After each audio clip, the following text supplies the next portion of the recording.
So once again, thank you so much for joining us. And we're talking Public Speaking 101. And if you've been following me on this page, of course, you know that we have a date talking about our upcoming public speaking and presentation skills class, which incidentally is going to be free of charge. I mean, which other way can we add value to people, especially now that everybody is on lockdown?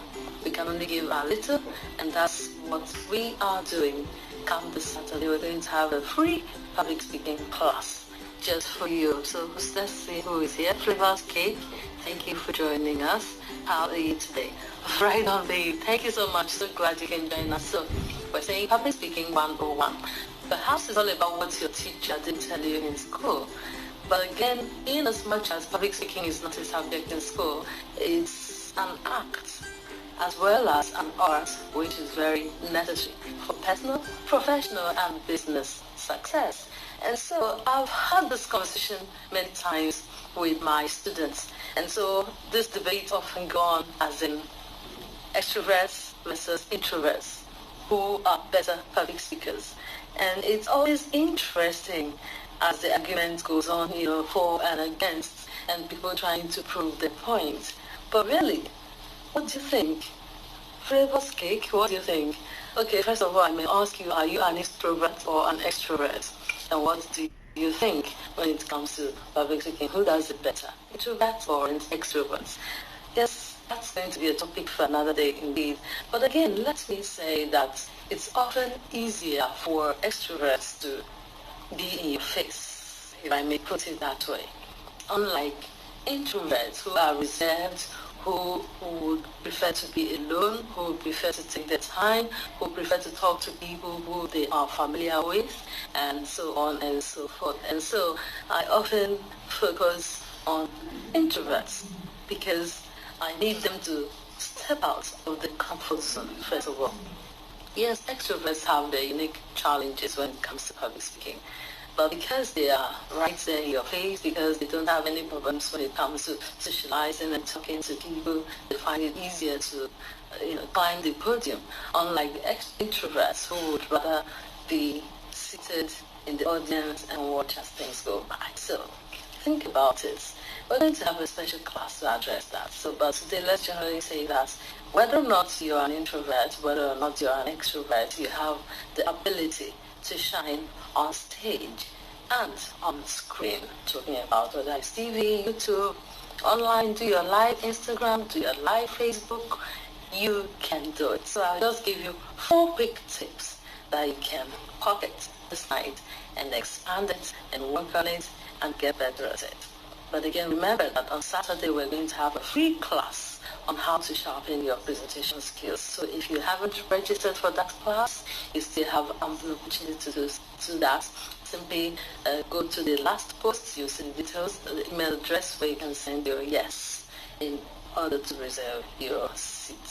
Okay, so let's get started with our public speaking 101. And so the number 1 tip I'll give you today is to get out of your comfort zone. Get out of your comfort zone. It's often easy for us to say, well, this is me, this is the way I am, I can't speak in public, I can't look people in the eye, I can't face them, and so you remain in your comfort zone. Without once asking yourself, what could I be missing on the other side? Yes, presentation is uncomfortable. Yes, indeed it is, because it feels like you are just on top of the mountain, especially when there's a podium. You climb there, alone there, and every other person is looking up to you. And so instead of you feeling uncomfortable on top of that supposed mountain, I always advise that you feel like you have a huge responsibility to add value. Because indeed, if people spend time to sit and listen to you, it means that you have something of value that they need from you. And so, with that same mindset, no matter how uncomfortable it is, you should have a high sense of responsibility to understand that you have to live up to expectations. And so that will drive you to look beyond yourself and begin to think about the value you bring into the table and how you want to affect people positively. By the time you are preoccupied with that, you understand that you forget to be uncomfortable, you forget your fear, and you focus on the value you want to add to the people. So, my dear brother, my dear sister, it's time for you to get out of your comfort zone and shine on stage, because you have an important message to share with others. The world is waiting to hear your voice. Number 2 is strike up a conversation. This applies mostly to introverts. Reason being that, of course, they rather keep to themselves. They don't want anybody to bother them. They want to be reserved. They want to more or less work alone or even in a small group. So you hardly find them being ones to start the conversation. So today I encourage you to strike up a conversation. You realize that by the time you're able to successfully hold a small talk or conversation with other people, it will give you that courage to even face a larger audience. Number 3, believe in yourself. Yes, indeed, if you don't believe in yourself, how do you expect people to believe in you?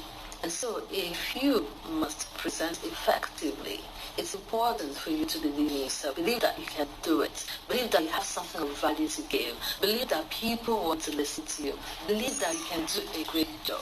And then you see yourself delivering confidently and competently. Number 4, have a personal mantra. This works for everybody. When you tell yourself, yes, I can do it. And for every challenge you meet in terms of being asked to speak in public, you should be able to plow into your personal mantra. Charge up yourself. Encourage yourself and say, yes, I can do it. And bet me, you can. Because it's all in your mind, it's all in your head. And the skill set is something you can acquire. Nobody is born with it. Even if you have the gift of the gap, you have to work hard at it in order to ensure that you keep improving and getting better by the day. So let's see who we have here. Oh, Maya Malik. Good to see you. It's been a long while. How are you today? Yes, we're talking public speaking 101, and we had said that, yes, you know that between introverts and extroverts tend to have more advantage because they are naturally wired to be in the face. But for introverts, sometimes they are challenged and they find it difficult to face a crowd. So I give 4 tips. The number 1 tip is to get out of your comfort zone so as to be able to shine on stage. Number 2, strike up a conversation. Number 3, believe that you can do it. And number 4, have a personal mantra. So I don't know if you have any question that you'd like me to address. For the meantime, remember our class, How to Sharpen Your Presentation Skills, come up on Saturday, and I expect to see you there. If you haven't registered, please still have the time to register. And remember, it is free of charge. And so before we go, I would like to leave you with these words from Charles R. Swindoll. And he says, life is 10% what happens to you. 90% is all about how you react to it. So if you say, oh, I cannot do it, I do not have the gift of the gap, that's 10%. The remaining 90% means you can work at it.